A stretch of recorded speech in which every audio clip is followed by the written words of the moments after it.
मऊ के घोसी विधानसभा सीट का सरगर्मी तेज हो गई है। इसको लेकर प्राइम न्यूज़ की टीम पहुंची है। कृषि मंत्री सूर्य प्रताप शाही जी मेरे साथ मौजूद हैं। सबसे पहले सर नमस्ते आपको। नमस्कार सर, चुनाव की सरगर्मी तेज है, इसको लेकर ही आप आए हैं क्या यहाँ?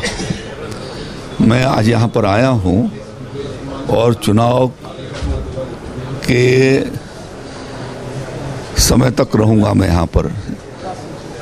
चुनाव का जब तक प्रचार नहीं बंद हो जाएगा तब तक, और मेरी ये कोशिश होगी कि हर गांव के भीतर हम संपर्क करें। हम लोग मूलतः भारतीय जनता पार्टी के कार्यकर्ता हैं और विभिन्न पदों की जिम्मेदारियों को हम लोगों ने जो है वो रखा है अपने पास, और इस नाते कार्यकर्ता होने के नाते हर कार्यकर्ता की ये इच्छा होती है कि वह उस चुनाव को जीते। ये हमारे लिए युद्ध के समान चुनाव होता है, और इसलिए भारतीय जनता पार्टी बूथ स्तर से लेकर के और ऊपर तक जब तक परिणाम चलाना है तब तक वह निरंतर उस काम को लगी रहती है। और इसलिए मैं यहाँ पर आया कि जो हमारा उत्तरदायित्व एक कार्यकर्ता के नाते है उसको हम पूरा करें। लेकिन सर, घोसी सीट बीजेपी में शामिल हुई दारा सिंह चौहान समाजवादी पार्टी के यहाँ विधायक रह चुके हैं। 14 महीना के आसपास उनका कार्यकाल रहा। क्या ऐसी खास वजह थी कि वो बीजेपी में शामिल हो गए? देखिए, कई बार आदमी जो है वो भटक जाता है, फिर वो अपने रास्ते पर आ जाता है। उन्होंने इस बात की अनुभूति किया कि जहाँ वो गए थे वो जगह ठीक नहीं थी।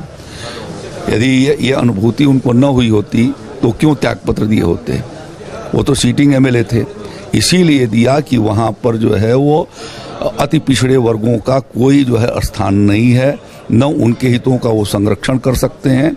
उन्हें अनुभव हुआ कि पहले जगह पर जहाँ पर थे वो ज़्यादा जस्टिस करती है अति पिछड़े वर्ग के लोगों के साथ। सर, मधुबन के विधायक थे, बीजेपी ने उनको केंद्रीय कैबिनेट मंत्री का पद दिया था। ये छोटा मोटा पद नहीं था। यहाँ से विधायक क्या लड़ने की क्या उम्मीद थी उनको? इसीलिए मैंने कहा ना, कई बार आदमी भटक जाता है।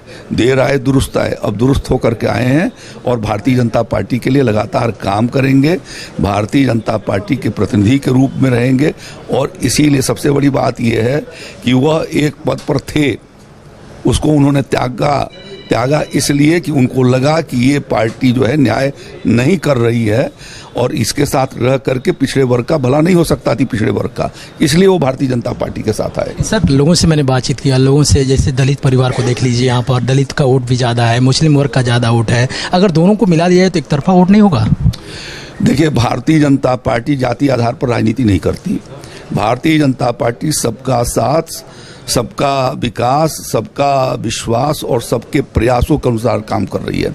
और इसीलिए जिस भारतीय जनता पार्टी को 14% वोट आए थे 2009 के चुनाव में, आज वो जो है वो 42%, 44%, 45% वोटों को ले रही है।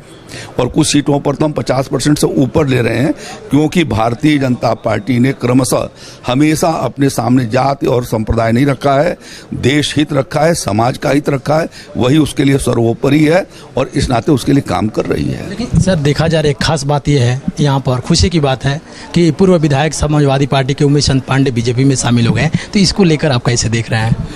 बहुत सारे लोग जब वो समझ जाते हैं कि हमारे लिए रास्ता जो चुना था वो गलत है, वो उसको छोड़ते हैं और अच्छे रास्ते की ओर आते हैं।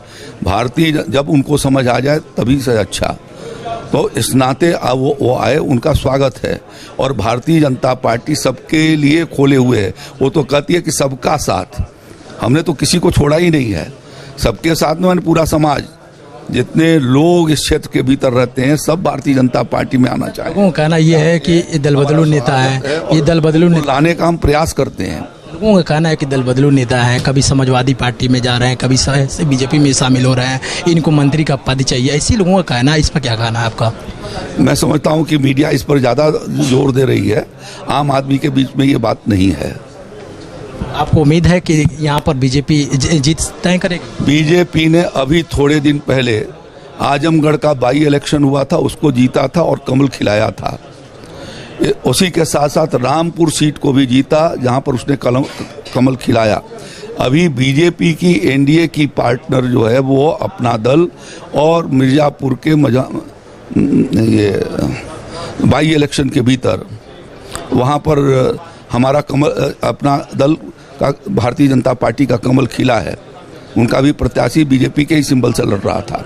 तो इस प्रकार से और भी रामपुर के सीट पर भी खिलाया, विधानसभा की सीट पर खिलाया। भारतीय जनता पार्टी ने एक बाई इलेक्शन के भीतर उसको भी जीता, तो इस एमएलए के सीट पर।